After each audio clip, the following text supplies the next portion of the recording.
carta do apóstolo Paulo aos Coríntios, no capítulo 11, os versículos que estaremos lendo para nossa meditação serão os versículos 24, versículo 26 e o versículo de número 28. Primeira carta do apóstolo Paulo aos Coríntios, capítulo 11, versículos 24, 26 e 28. Diz assim: e logo após haver dado graças, o partiu e disse: isto é o meu corpo, que é dado por vós. Fazei isto em memória de mim. Repita esta frase, por gentileza, toda a igreja com alegria. Fazei isto em memória de mim. Versículo 26. Porque todas as vezes que comerdes deste pão e beberdes deste cálice, proclamais a morte do Senhor até que ele venha. Repita esta frase, por gentileza. Até que ele venha. Versículo 28. Examine-se, pois, cada um a si próprio, e desta maneira coma do pão e beba do cálice. Repita esta frase: examine-se, pois, cada um a si próprio.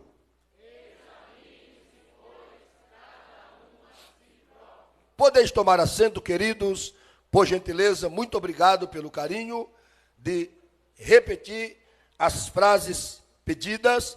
Eu quero desta noite trazer-lhes uma palavra da parte de Deus, subordinado ao seguinte tema: os três olhares da ceia. Os três olhares da ceia. É impossível nós nos reunirmos para o culto de celebração de ceia do Senhor sem olharmos dentro destas três visões, ou sem olhar dentro destas três dimensões. Paulo traz uma exortação à igreja de Corinto. A igreja de Corinto era uma igreja privilegiadíssima, uma igreja onde Deus dispensou tantas coisas extraordinárias a esta igreja. Era uma igreja muito avivada, uma igreja cheia da graça e do fervor do Espírito. Todavia, a igreja de Corinto também era uma igreja que tinha muitos problemas, até problemas de ordem moral. Pastor Jovaí, a igreja de Corinto era uma igreja que tinha muitos problemas, apesar de ser uma igreja recheada da glória do Senhor, da presença de Deus, dos dons espirituais. Observe que Paulo chama a atenção desta igreja no que tange aos dons espirituais. No que diz respeito aos dons espirituais, Paulo exorta a igreja de Corinto. Paulo exorta também a igreja de Corinto no que diz respeito às questões morais, porque estava havendo questões imorais no meio da igreja de Corinto. E Paulo exorta a igreja com respeito a estas coisas. Mas Paulo também exorta a igreja de Corinto no que diz respeito à ceia do Senhor. E a ceia daquela época não era esta ceia que comemos hoje, um pedacinho de pão e um cálicezinho de vinho. Eles levavam comida com abundância, reuniam-se para comer, e havia uma grande desordem entre eles, e causava até constrangimento aos que possuíam menos rendimentos, porque aqueles que possuíam e eram mais favorecidos financeiramente, levavam com abundância, fazia sua festança, e os outros ficavam meio que a ver navio, boquiaberto, porque não tinha a mesma proporção de alimento para levar na ceia. Então estava havendo uma desordem, constrangimento, tristeza. Aí Paulo recebe uma palavra de Deus, e o que me chama a atenção, pastor Jovaí, e me deixa muito feliz, é o versículo versículo 23, e eu gosto dos detalhes da Bíblia, Paulo faz questão de usar este texto, esta frase aos irmãos de Corinto. Qual é a frase que Paulo faz questão de usar? Paulo diz, porque eu recebi do Senhor. Porque Paulo faz questão de usar esta expressão, eu recebi do Senhor. Sabe por quê? Porque eles talvez pensassem ou imaginassem da sua cabeça, pelo fato de Corinto também ser um dos berços da civilização da época da Grécia, e o berço da civilização trazia muitos filósofos com muitas filosofias, com muitas ideias. Paulo traz esta expressão para exortar a igreja, dizendo, ó, o que eu vou falar para vocês não é uma nova filosofia. Eu não recebi uma filosofia humana. Eu quero trazer para vocês o que eu recebi do Senhor. Paulo está trazendo à igreja de Corinto uma revelação de Deus. Ele diz, porque eu recebi, porque Paulo era um grande filósofo. Além de um grande teólogo, formado aos pés de Gamaliel, Paulo era um grande filósofo. Paulo era poliglota, Paulo conhecia grego, falava grego, latim, hebraico, aramaico. Paulo era formado na filosofia dos epicureus, dos assênios e dos estoicos. Paulo não era qualquer um. Paulo não era seu Zezinho da carroça. Paulo era um gigante. Paulo bateu de frente com o sistema, e o sistema representado por quem? Por Pedro, achando que o gentio não tinha direito à salvação. Paulo bate de frente e ele diz, eu recebi, eu estou aqui porque Deus me escolheu para esta missão. Ô Paulo ousado, se tem alguém que eu vou dar um abraço legal quando eu chegar na glória, depois de Jesus, vai ser o irmão Paulo. Gigante, o pregador da graça, do favor divino, que nos revela que estamos aqui, não por mérito, mas por conta da obra redentora do Calvário. E Paulo disse, ei, o que eu vou trazer a vocês, eu recebi do Senhor. Foi Ele que me deu, não é uma filosofia da minha cabeça. Ele me deu. Que o Senhor Jesus, na noite em que foi traído, tomou o pão, e havendo dado graças, ele o partiu e disse, tomai, comei, isto é o meu corpo, que é partido por vós. Fazei isto, e aqui está o segredo do texto, fazei isto em memória. Este é o primeiro grande olhar da ceia. É impossível nós nos reunirmos para ceiar sem olhar retrospectivamente. Por que que estamos aqui? Porque nos reunimos todos os meses. Porque cercamos a mesa do Senhor todos os meses. Porque comemos este pão. Porque tomamos este cálice de vinho. Será se é um ato de religiosidade? Será se é um mero costume? Por que nos reunimos? Qual é a razão? Qual é o propósito? Por que nos reunimos para ceiar todos os meses?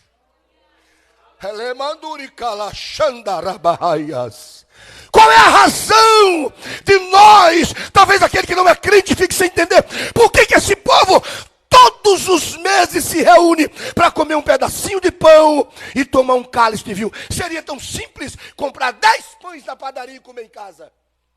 E comprar 5 litros, uma jarra de suco de uva e beber. Por que eles se reúnem com este propósito? É o que Paulo ensina aos irmãos de Corinto. Vocês precisam entender o propósito disto. Vocês estão se reunindo para comer. Glutões, comelões. Precisamos entender que isso aqui é muito mais do que comer, encher o bucho. É muito mais do que tomar uma taça cheia de suco de uva. Isso aqui é lembrança. É memória. O primeiro olhar é o olhar Diga comigo, retrospectivo. Diga mais forte. E o que é olhar retrospectivamente? É olhar trazendo a memória. Por quê? Qual é a razão? Você já observou que sempre que Deus realizava uma maravilha, atravessou o Jordão, ele dispõe as pedras aí em memorial. Quem passar vai saber o que aconteceu aqui. A ceia, para nós também, é um memorial. Se nós ceiarmos, achando que ceiamos, porque temos um cartão de membro da Assembleia de Deus, ou porque temos um cartão de membro de qualquer igreja que seja, está tudo errado. Se pensarmos que estamos aqui ceando só porque descemos as águas batismais, estamos completamente errados. Precisamos entender que nós ceamos, aleluia, tão somente por causa da grande e gloriosa obra redentora de Jesus Cristo na cruz do Calvário. Quem nesta noite pode levantar a mão e adorar o Senhor por conta da obra do Calvário? Levante a mão, abra a boca e adore a Ele, porque a obra redentora do Calvário é a razão de estarmos aqui.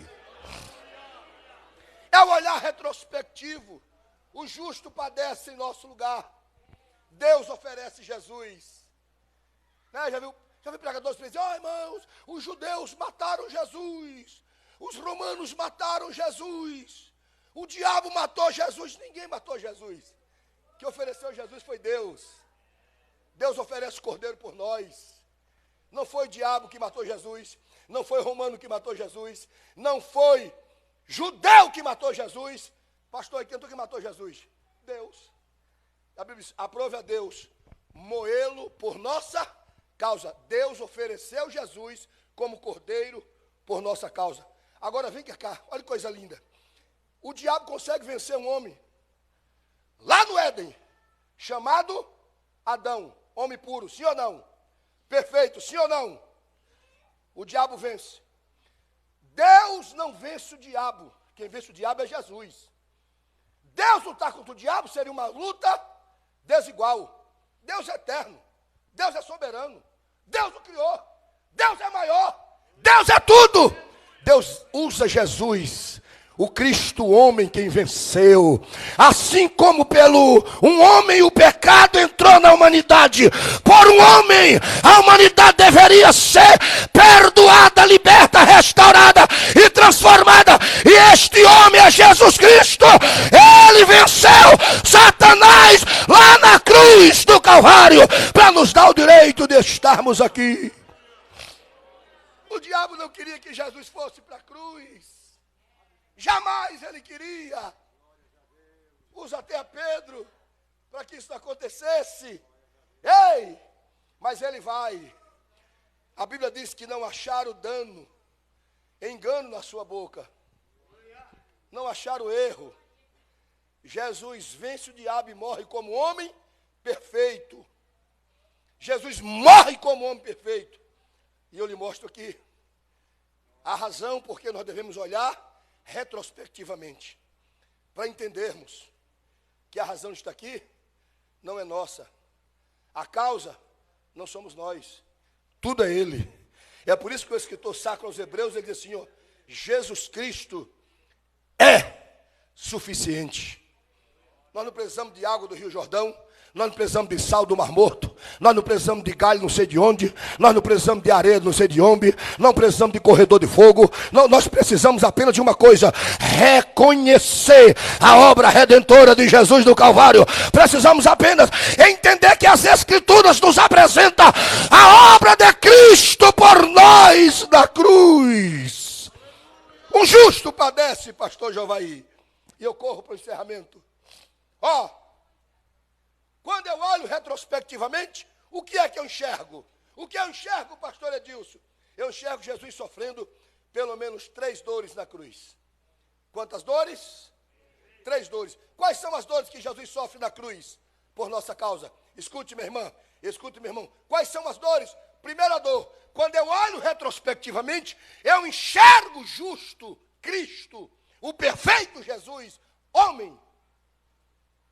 Porque é assim que ele morre. Ele vence Satanás como homem. Deus, ele vence como homem, pastor Javaí. E ainda diz o texto, lá em Colossenses, capítulo de número 2, versículo 14 e 15. Põe para mim rapidamente, querido. Colossenses 2, 14 e 15. No 14 ele diz, havendo riscado a cédula que era contra nós, nas suas ordenanças, a qual de alguma maneira nos era contrária, e atirou do meio de nós, cravando na cruz. Sabe o que é? Sabe o que é cédula ali? É nota promissória, dívida. Jesus pegou a minha dívida passada, presente e futuro, as nossas dívidas, e cravou na cruz para nos dar o direito à vida eterna. Jesus cravou, versículo 15, aí acaba com Satanás. Olha que coisa linda o versículo 15. E despojando os principados e potestade, os expôs publicamente, e deles triunfou em si mesmo. Jesus tirou a última peça de roupa de Satanás, ele destronou o diabo da cruz e venceu. Levante a mão para adorar, para adorar. Ele venceu por tua causa. Ei, Jesus não tinha que mostrar nada no céu, Jesus não tinha que mostrar nada para o diabo, ele só venceu único e exclusivamente por nós.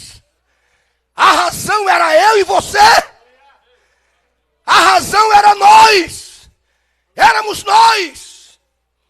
E ele vence. Expôs o diabo publicamente. Tira até a sua última peça de roupa na cruz. É por isso que quando eu olho retrospectivamente, eu enxergo Jesus sofrendo 3 dores na cruz. Nos causa tristeza saber que Jesus padeceu essas dores. Mas ao mesmo tempo, pastor Javaí, nos causa um gozo, uma alegria sem medida. Porque foram estas dores que nos proporcionou estar aqui. Jesus sofre dores físicas. Quando eu olho retrospectivamente, eu vejo um justo padecendo no meu lugar. Eu vejo um justo sofrendo no meu. Eu não vejo Deus sofrendo, Deus não sofre. Eu vejo Cristo, o homem justo, sofrendo em meu lugar. Sofrendo. Alguém diz, pastor, mas ele suportou porque ele era Deus. Não, ele suporta como homem. Sim ou não? Há um só mediador entre Deus e o homem. Jesus Cristo, homem. O texto é claro. Jesus sofre como homem. Dor física. Que dores foram estas, pastor Edilson? O pastor está falando heresia? Você vai ler pesquisa da Bíblia. Que dores foram essas físicas? Dor que, segundo Joséfo, historiador Flávio Joséfo, os cravos tinham cerca de 3 polegadas. Rasgou as mãos de Jesus. Batiam com violência. Interessante que nós temos ossos pequenos aqui. Minúsculos nas mãos, sim ou não? Temos ossos pequenos, mas o texto é claro, a Bíblia diz que nenhum dos seus ossos seria quebrado. E nenhum dos seus ossos é quebrado. Que dor é essa física? Dor da coroa de espinho que cravam na sua cabeça e o sangue jorra. Jesus padece como homem. Quem aqui já entrou um espinho no pé? Levante a mão, ou no pé ou na mão. Quem já entrou um espinho no pé? Ou uma filepa de pau no pé ou na mão? Que dor terrível. Imagine, pastor Javaí, alguém chega, meu querido pastor, e crava na cabeça dele uma coroa de espinho. Ele suporta. Ele sabia que hoje, dia 7 de outubro de 2023, aqui na cidade de Naviraí, haveria um povo celebrando a Ele e adorando a Ele por esta preciosa. Cadê a igreja que adora? Cadê a igreja que adora? Ele sabia que você estaria aqui hoje. Ele sabia que você celebraria, adoraria, exaltaria e agradeceria a Ele por esta obra preciosa. Quem pode agradecer esta noite? Quem pode levantar uma das mãos para agradecer a Ele esta noite? Agradeça a Ele pela obra redentora do Calvário.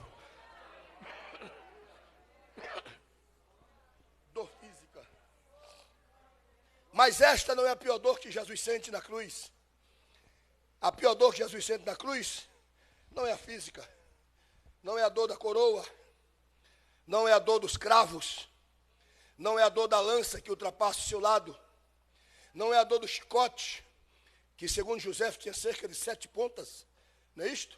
E em cada ponta um pedaço de chumbo e um pedaço de osso de carneiro. Onde batia, pastor, que puxava, vinha um pedaço de carne junto. Esta não foi a pior dor de Jesus. Física, Jesus tirou de letra. Jesus sofre uma outra dor na cruz. Qual dor? A dor moral. A dor da vergonha. A dor do deboche. Já viu aquele que fala assim, ó? Irmãos, não estou aqui na igreja para ser humilhado por ninguém, não. Não estou aqui para... Isso é daqui para quê? Para ser colocado no bebelô e todo dia. Tem gente, irmãos, se tocar em mim, eu largo. Tem até obreiro. Vou virar para cá. Tem um obreiro cheio de não me toque, não me pegue, não me largue, não me deixe. Só dirijo congregação se tiver as condições necessárias. Que condição? A condição é o chamado. Você já foi chamado, você não prestava, você não valia nada. Jesus te escolheu, apontou para você e disse: eu te quero, faça a minha obra, cumpra a minha vontade, realiza a tarefa que eu designei para você. Aleluia. Diga amém. Se não der para dar aleluia, você faz aleluia. Mas diz alguma coisa. É verdade. Tem de obreiro mimimi hoje, pastor? Cheio de obreiro mimimi. É. Qualquer coisinha, estou ferido.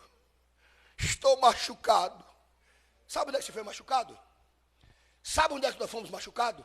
Deixa eu dizer uma coisa aqui agora. Você não é machucado hoje, não. Sabe onde é que nós fomos machucados?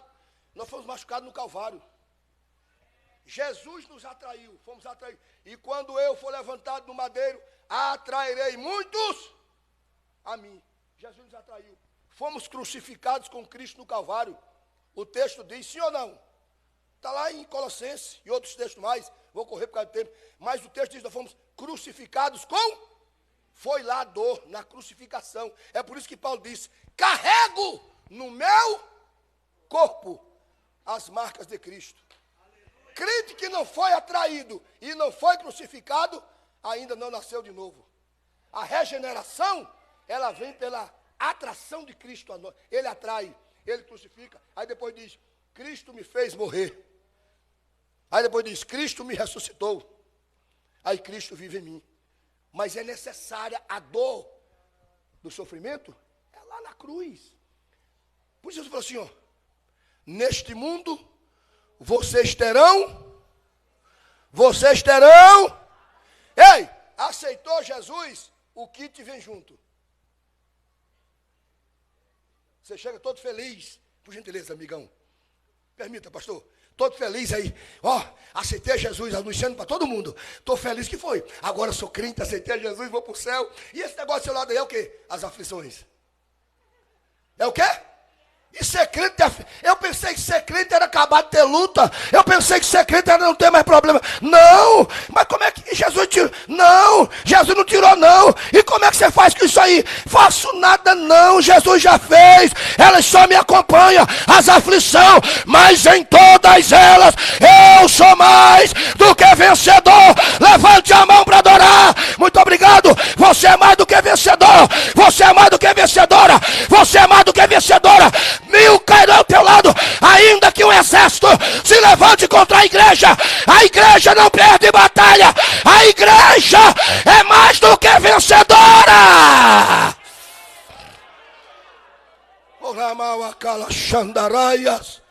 Pastor disse aqui hoje, sabe que tem muitos pastores, pastor, e muitos crentes falando um montão de abobrinha nos altares, sabe por quê?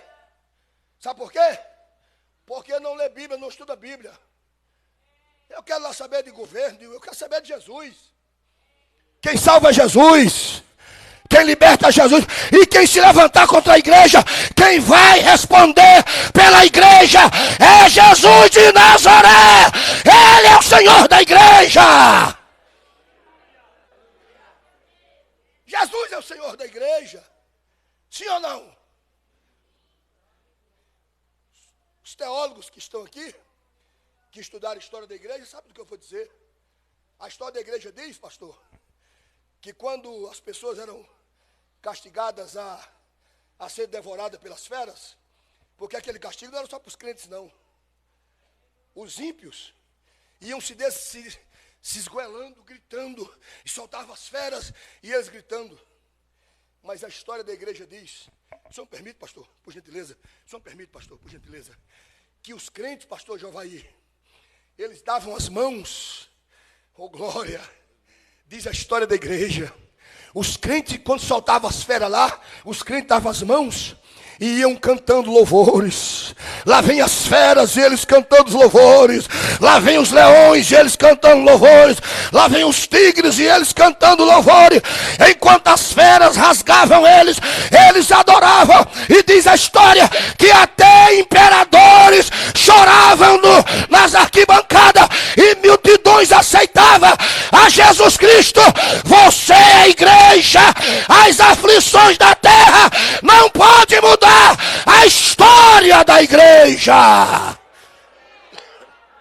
Obrigado, companheiros. Olhar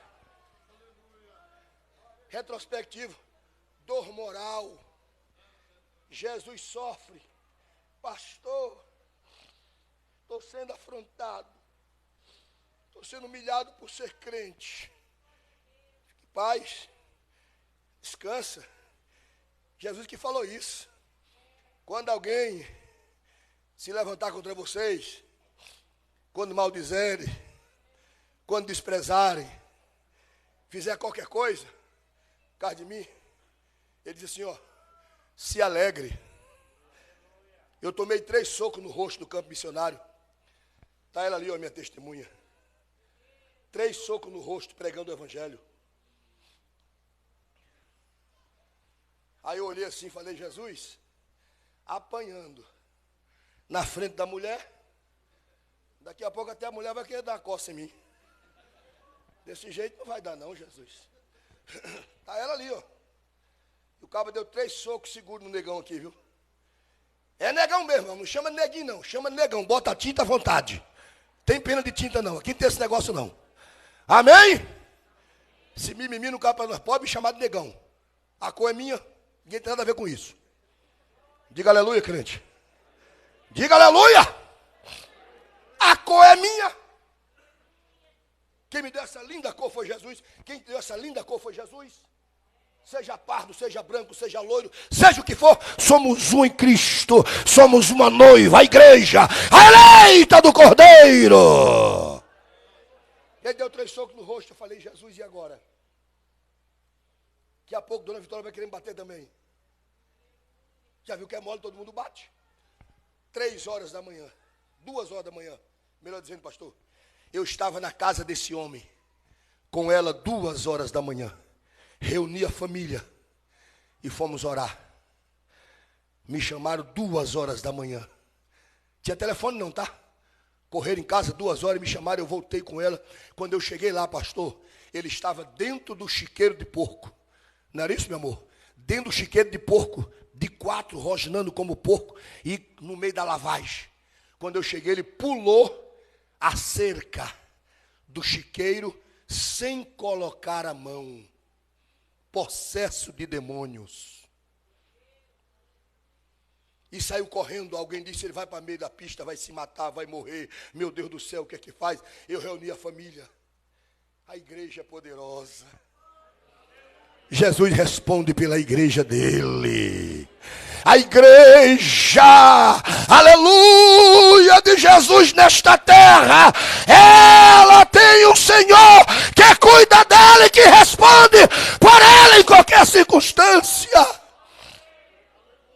Está ali a minha esposa de testemunha. Eu reuni a família, pastor, na sala pequena deles e disse, vamos orar. Se dentro de 5 minutos 5 minutos, ele não voltar liberto, eu sou um mentiroso aqui neste município, vocês podem me mandar embora daqui a paulada. Se Jesus não trouxer ele daqui a 5 minutos liberto, com 4 minutos, o homem chega todo cheio de lama, chorando, entra e joelha no meio do círculo de oração e aceita Jesus. A família inteira aceita Jesus. Levante a mão para adorar. A igreja é a mesma, a igreja é a mesma, a igreja é a mesma. Ninguém pode com a igreja de Jesus. Ninguém para a igreja. Calabachúria andaraias. E outra coisa, vamos acabar. Temos saudosismo, temos. Mas vamos acabar com esse saudosismo que rebaixa a igreja. A igreja do passado era mais forte, mais poderosa, não. Era um tempo, a igreja de hoje é outro. A igreja é a mesma. A igreja é imutável. Sabe por quê? Quem já viu aqui uma cabeça andando pela rua? Sem corpo? Alguém já viu? Nem eu. Quem já viu um corpo andando sem cabeça? Alguém já viu? Nem eu. Sabe por quê? Aonde está a igreja visível? Estou falando da visível. Ok? Aonde está a igreja visível? Na terra. Cadê a visível? Deixa eu ver. Cadê a igreja visível? Quem é o cabeça dessa igreja? Então, se a igreja visível está na terra, aonde está Jesus? Na terra com ela. Ela não anda sozinha. Aonde está a igreja invisível? Porque visivelmente eu estou aqui. Mas na igreja invisível eu já estou lá. Aonde está a igreja invisível? Na glória. E aonde está Jesus com ela? Na glória. Então a igreja não pode ser vencida e nunca será vencida. Então, essa dor moral Jesus sentiu, mas tirou de letra. Qual foi a dor moral? Dor do deboche, dor da vergonha, do escárnio. Bateram na sua cabeça. Profetiza quem te bateu. Você me disse que é profeta? Estavam chamando Jesus de mentiroso. Você não é profeta? Profetiza quem te bateu. Diz meu nome aí, minha descendência, minha linhagem. Zombaram dele, escarneceram dele. A Bíblia diz que passavam por ele, faziam sabe o quê? Meneavam a cabeça. O que é menear a cabeça? Você passa assim, olha uma coisa que você não acha bom e despreza. Desprezaram ele, menearam a cabeça. Passavam por ele, zombavam. Ei! O Senhor não disse que salvar todos, salva a si mesmo. Dor moral. Jesus sofreu essa dor. Mas a pior dor que Jesus sentiu não foi a moral. E nem a dor física. E eu vou encerrar dizendo qual foi a pior dor que Jesus sentiu. Foi a dor espiritual. Essa foi a pior dor que Jesus sentiu. Que dor foi essa, pastor Edilson? A dor da separação do Pai.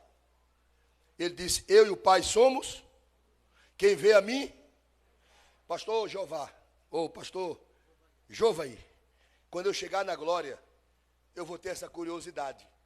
Pastor, você não vai perguntar alguma coisa? Eu vou, o problema é meu. Deixa eu perguntar. Posso não? Porque isso é um mistério. Mistério daqui, irmão. Não é aqui o pessoal fica rodando, é mistério. Não, mistério é aquilo que não foi revelado. E isso é um mistério. Sabe por quê? Ele diz assim, Deus meu, por que me desamparaste? Como é que Deus desampara Jesus? Como é que Deus se aparta de Jesus? Ele diz, eu e o Pai somos, quem vê a mim, vê o Pai. Como é que foi essa separação? Não tem teólogo que explique, não tem cronômetro na terra que possa cronometrar o tempo dessa separação, mas segundo a Bíblia, e eu fico com a Bíblia, houve uma separação. E a separação ocorreu, sabe por quê? Por sua causa. Por minha causa. Por nossa causa. Nós fomos a razão de alguém que nunca se separou do outro, se desligou naquele dia por nossa causa. Como assim, pastor? Porque os nossos pecados estavam sobre ele. Jesus não se fez pecador por nós. Porque se fazer pecador é pecar por outro. Jesus não pecou por nós. O texto diz que ele se fez pecado. Ele assumiu os nossos pecados. Mas que houve uma separação, houve. E somente Deus pode explicar esse mistério para qualquer teólogo desta terra. Mas houve uma separação. Essa foi a dor espiritual de Jesus. Por que me desamparastes? Ele sente a dor da separação do Pai por causa dos pecados que estavam sobre ele. Eu não vou prolongar-me pelo tempo. O tempo da ministração da ceia é muito curto. Nós entendemos, eu sou pastor de igreja também. Mas deixa eu lhe dizer uma coisa.